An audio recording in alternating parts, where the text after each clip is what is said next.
We've worked with over 55 charities and we've raised over £4 million in just over 2 years. But people just work together. That's what's so amazing about it, is this unity. That's the joy of, this bringing together people for a common cause, isn't it? And not the competitiveness that we generally find within the fashion industry. Going back to the question you asked earlier of what do you think's changed, from charity retail when I first started, well, it's definitely the quality of clothing. So stop making disposable clothing.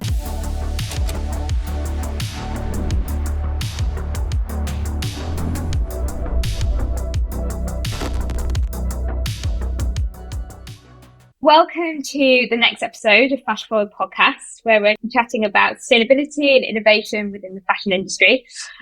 Each episode, I'm joined by an expert guest to share their stories, and to have an honest and open conversation about the challenges and opportunities to create a more sustainable fashion future.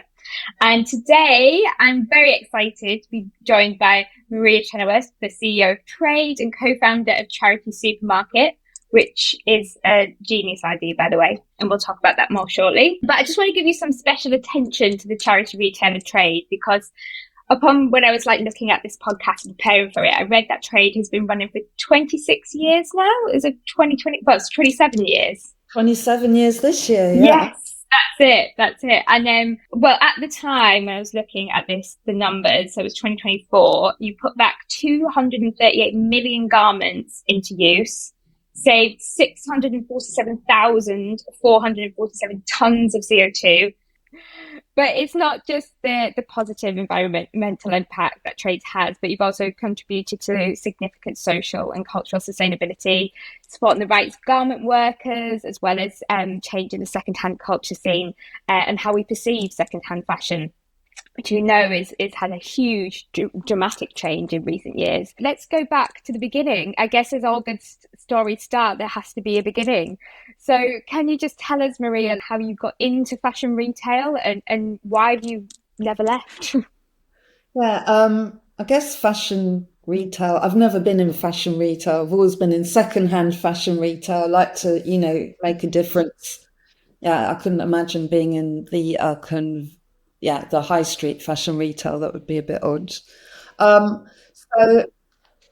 And talking of, high street fashion retailers, that's how it started, because there wasn't any where I lived, in a small seaside town where nothing ever happened apart from jumble sales on a Saturday. There wasn't any clothing shops apart from a little boutique called Red Hot, owned by a schoolgirl's father, that sold raw skirts. And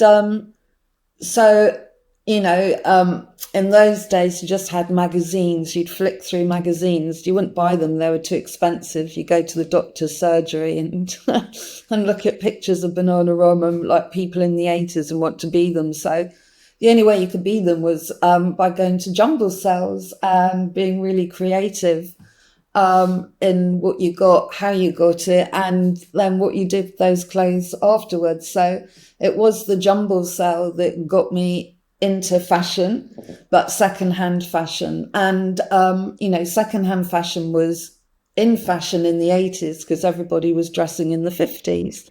So it'd be Levi's 501s, it would be tea dresses. So it was like rockabilly. It was a very old fashioned, but really, really exciting times. So that's how I got into secondhand clothes and charity retail, jumble sales and secondhand fashion in the 80s. So do you think the charity sector then has evolved since that time? And how has it changed? Well, the charity sector wasn't really involved in secondhand fashion in that era in the 80s.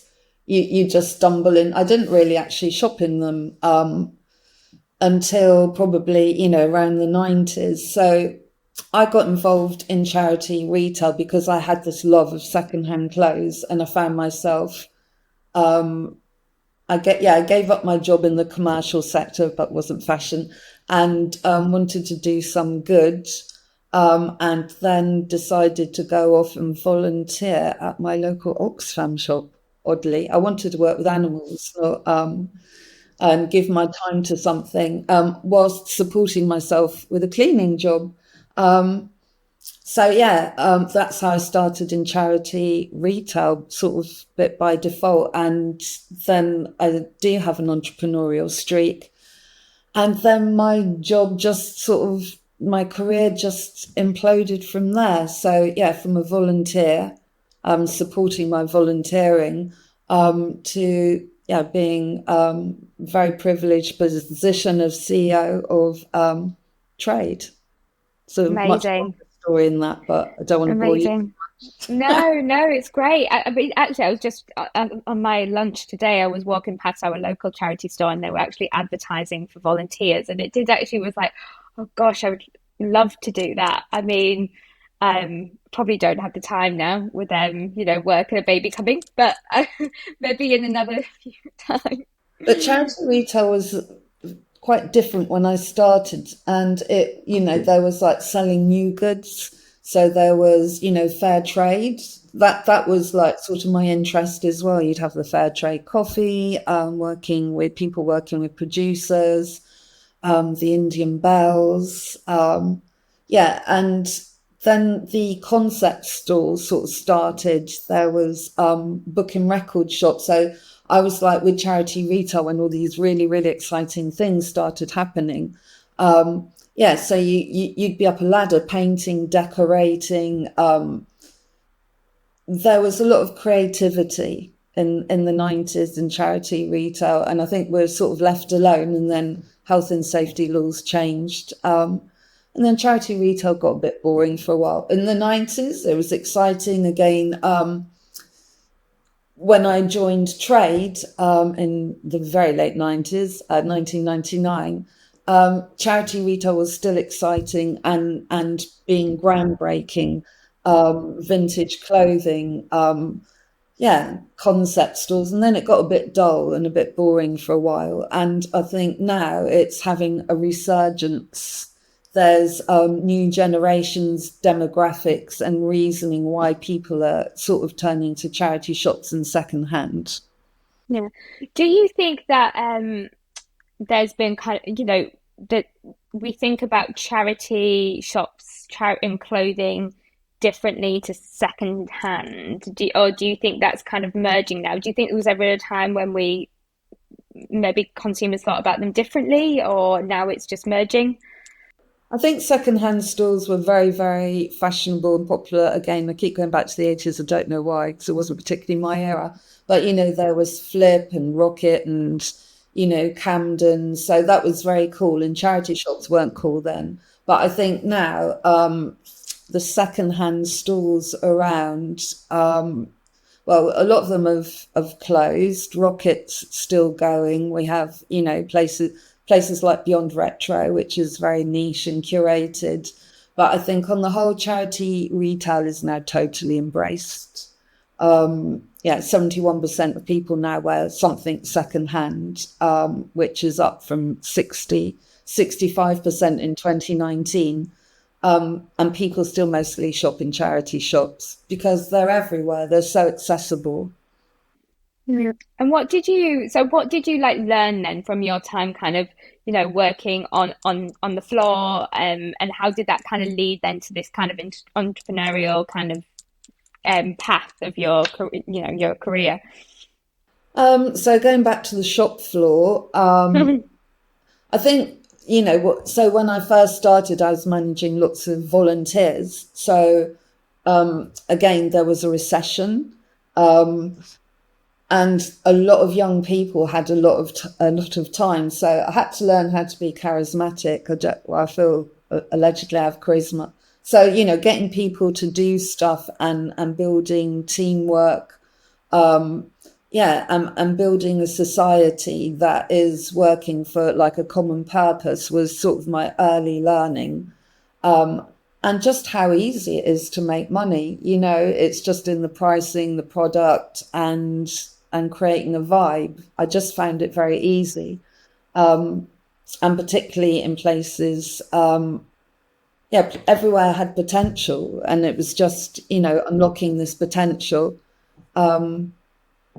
So yeah, that's how I started unlocking the potential. And I still see that all the time. It drives me nuts everywhere I go. I just see so much potential Yeah. to be entrepreneurial, to get people to buy into stuff, to sell stuff.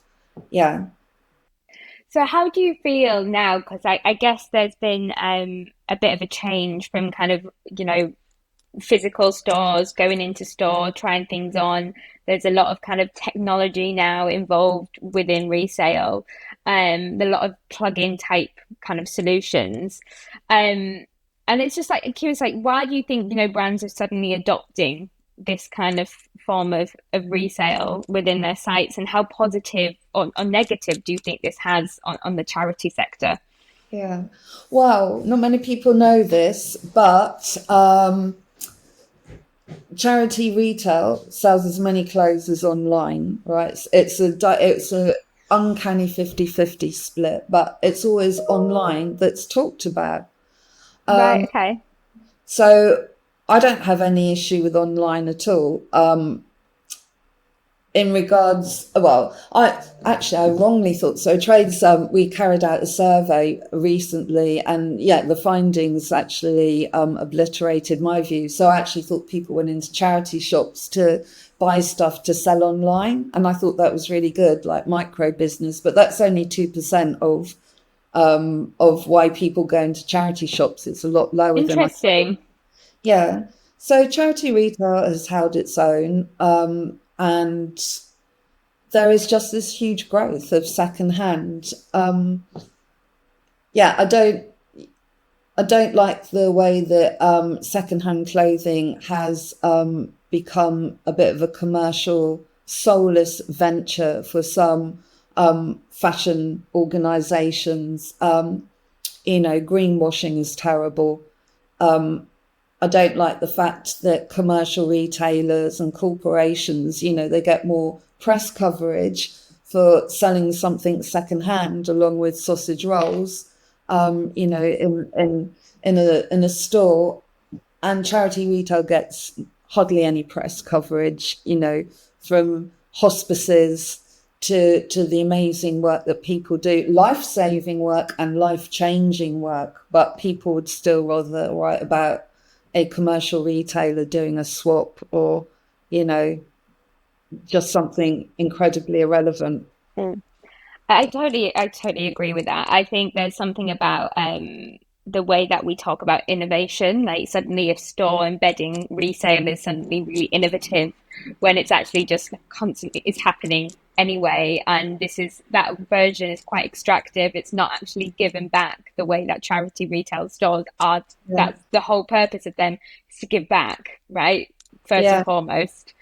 I mean, it's incredibly humbling. Well, I know we'll talk about Charity Supermarket later, but when you what meet with people who have been impacted by diseases and terrible things, and end of life, and they've been impacted by the charities supporting them, and then they're there working for the charity. It's quite a humbling experience to meet these people.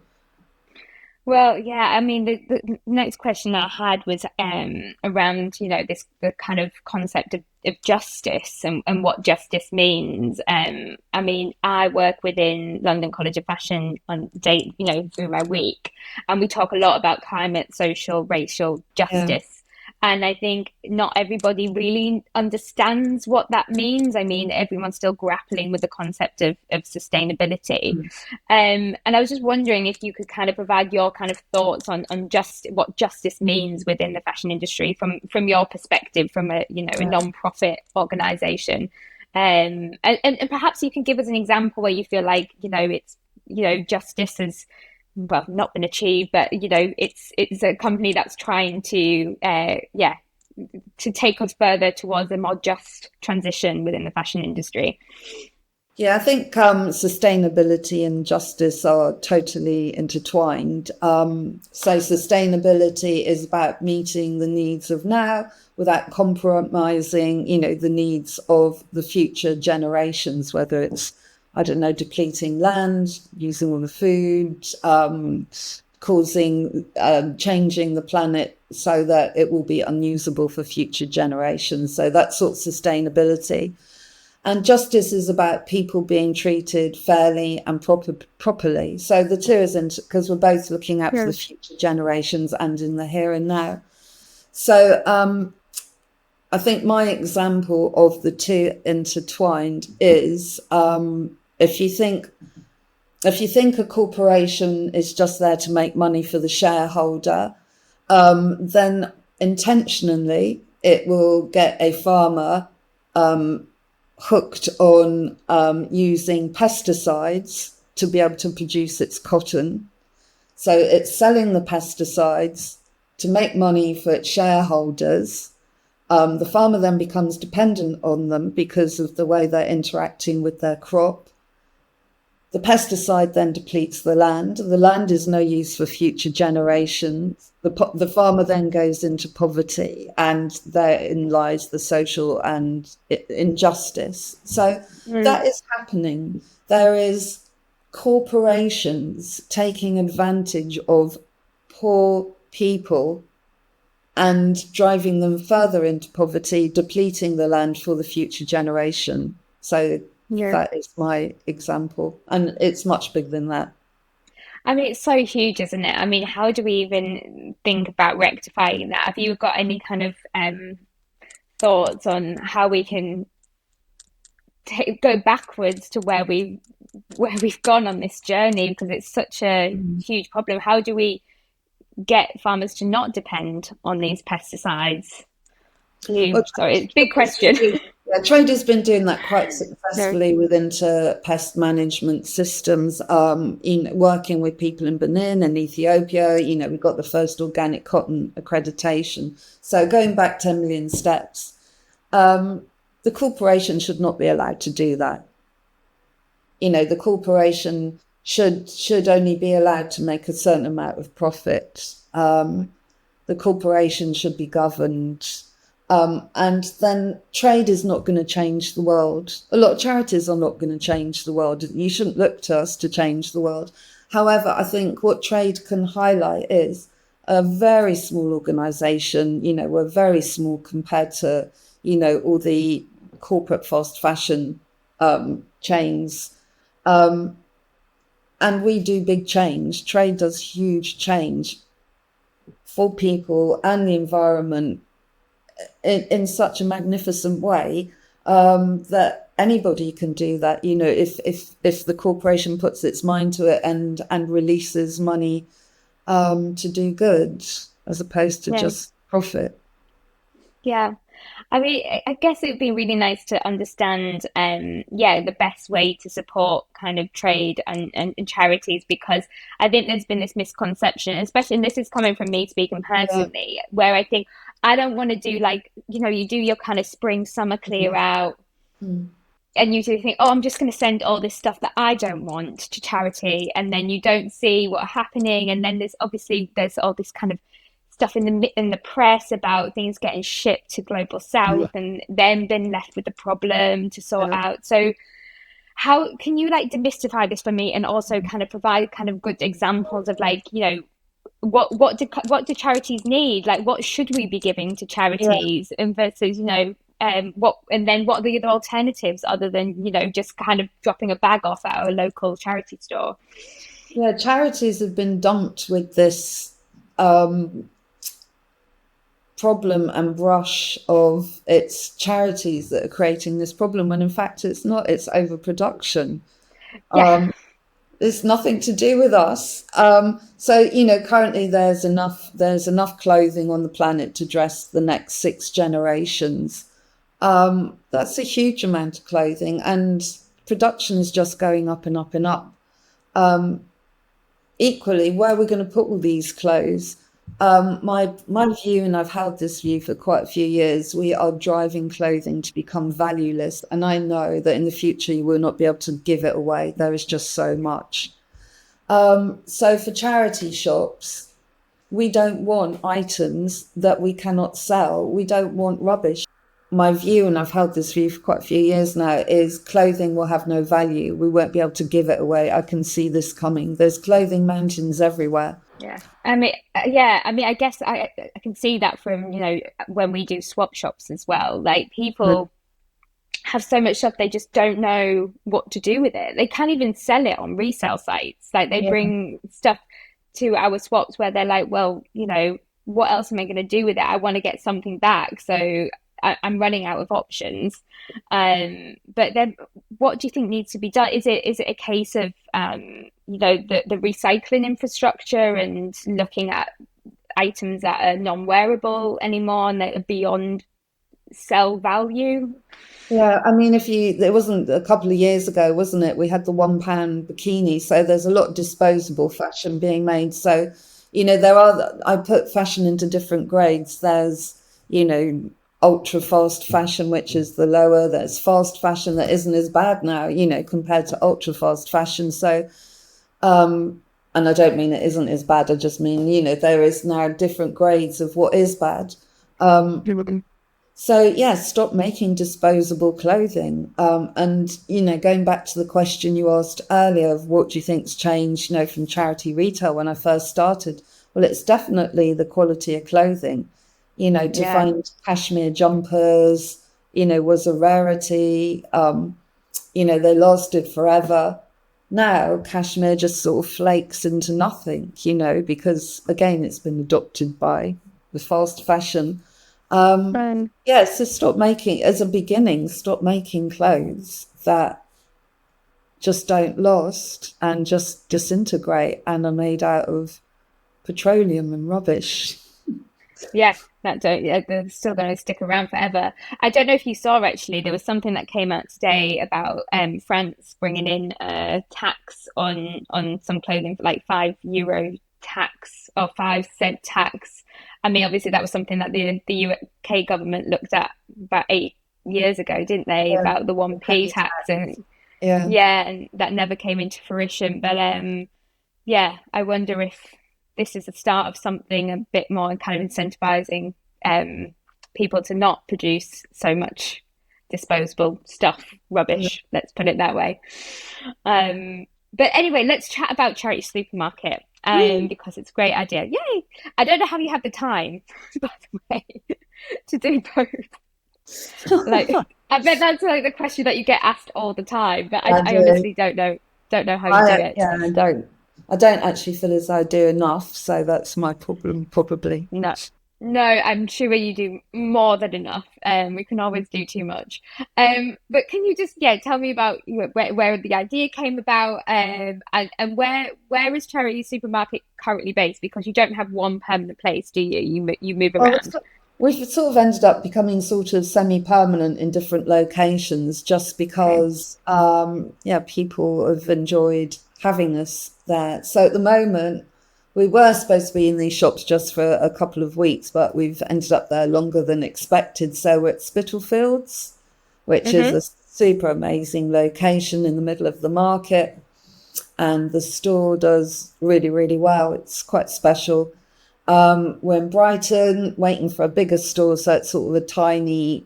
Yeah, we started in Brighton in a really good space in a great location, and then got put into a smaller store, waiting for a bigger store. Glasgow, which Nice. does really, really well, and then we're also in Cardiff and Brent Cross. So all those locations are sort of within miles, whereas TRAID is on the high street. So it's quite interesting seeing the different sort. So charities never Oh, really retailed in miles before. So the whole purpose of Charity Supermarket is to get charity retail into the spaces and places it wouldn't normally reach or be able to retail. So we've been in Bond Street as a pop-up. Yeah, we I were in see. the iconic Phoenix store. We closed it down, shut the doors. Wow. Yeah, we pop up at Coal Drops. We had our own standalone charity supermarket event there over the last bank holiday, 4 days. So, and it sort of came about because charity retail is complex in that you have a board of trustees and you have a cause that you're there to support and raise funds for. So if a charity, asks for a store or staff or something for retail, then the board are then in a dilemma. Do we invest in nurses or do we invest in retail? So we thought we would try to create something that was risk-free. So if anyone wants to walk away at any time, they can. There's no leases. And you can just join in or join out. So Wayne Hemingway, the other co-founder, he's just, his network of people and councils and retailers is just ginormous. And so together, my passion for charity retail, his was secondhand, just created this sort of umbrella brand that is more appealing to broader demographics, and people sort of stumble into Charity Supermarket and just love it. Yeah. So the concept is, just so people are not fully aware, and tell me if I'm wrong here, because this is what I kind of get from it, is you are kind of a convener, essentially, of secondhand retailers, charity retailers that come together. They all have their own section, and you can kind of browse wherever within this one area, like the umbrella, and then the profits that they make, I'm assuming that they go directly to the causes that they want the money to be directed to. Yeah, so we've got a centralized till system. So when you go to the till, everyone, each charity has their own QR code. So when it's scanned, we know who sold what and where. Yes. Yeah, that's it in a nutshell. You described it very well. Oh, brilliant. Okay, great. And how is this really, what's the response been from other retailers about this, and how has it really changed the way that charity retail works? Other retailers, as in high street are they or both? Both. Have they responded in different ways? I haven't really heard anything from other, high street retailers. We're very friendly with everything we do. We haven't had any comment from other retailers. But for charity retailers, we've got core people who've we've worked with over 55 charities, and we've raised over £4 million in just over 2 years. Wow. So, yeah. It's just a very loved concept. Yeah. I mean, that's absolutely incredible that you can kind of bring all those people together and then suddenly create such a massive impact. I think the other unique thing is people thought we wouldn't be able to make it happen because it used to be quite a competitive industry, but people just work together. That's what's so amazing about it, is this unity.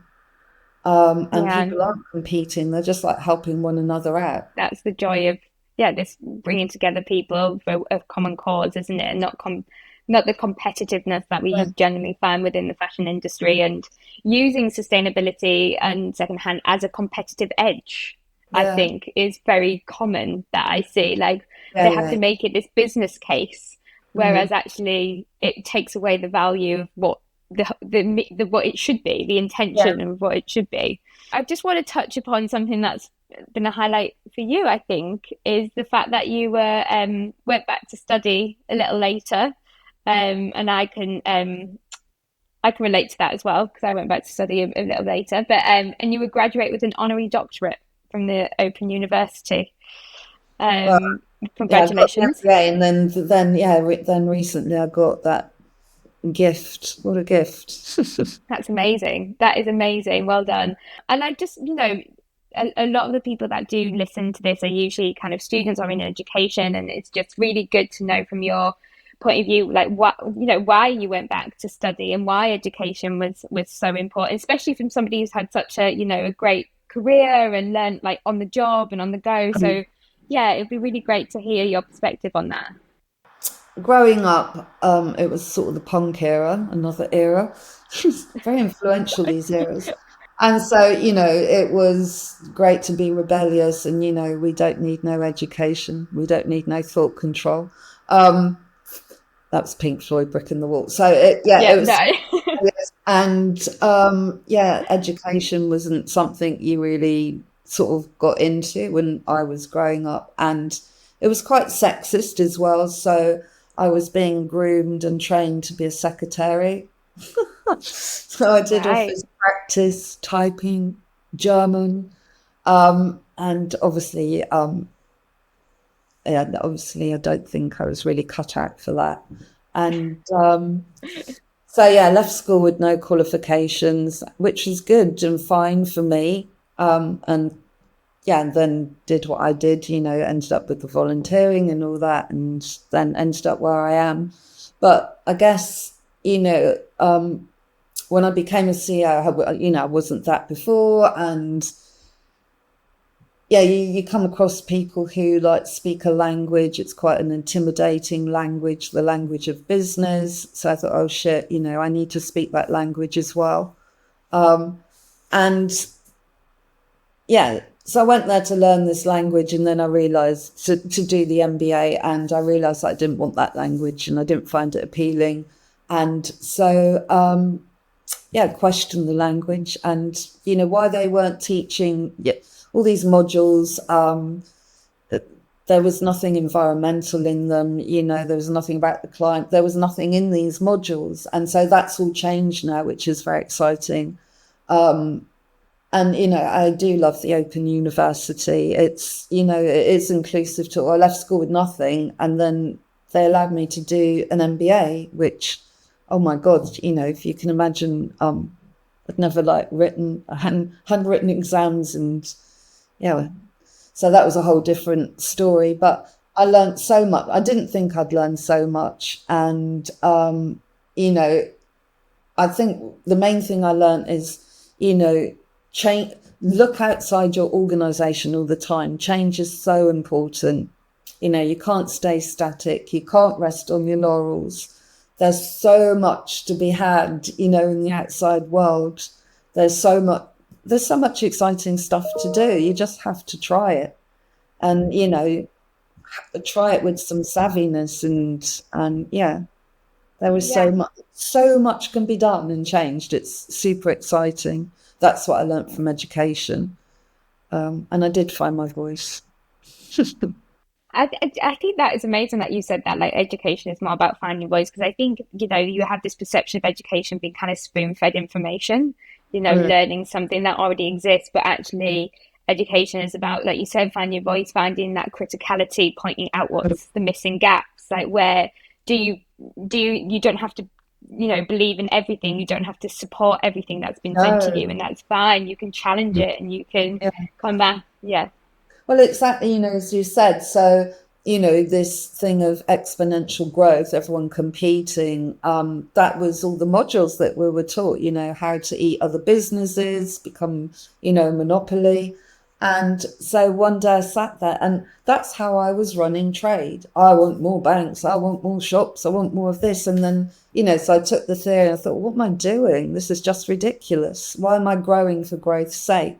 So I set out this strategy from that to do the opposite, which was, we had this strategy for a couple of years of making the most out of what we got. I have all this retail space. Why do I want more? Why do I want to pay more to landlords, and line their pockets? Yeah, and we had we made loads of money. We became even more successful yeah, with working better with and that's why trade is quite small. It's still just 12 shops. I could have gone in and, expanded to hundreds of shops like people do. You see that all the time. Commercial people who come into charity retail and just do this weird expansion dance. It's like, why? And I don't think it works. Maybe they might say something else. No, I agree. It was a similar thing actually. I went to, sorry to digress a little bit, but I went to the Global Fashion Summit in Copenhagen. But there was one really interesting talk with Eileen Fisher, who said a very similar thing about her brand. Instead of expanding, they kind of reduced what they were doing, and it wasn't, like you said, growth for the sake of growth. It was being more efficient in what they already had, and actually in that they ended up making more money in the Yeah. process.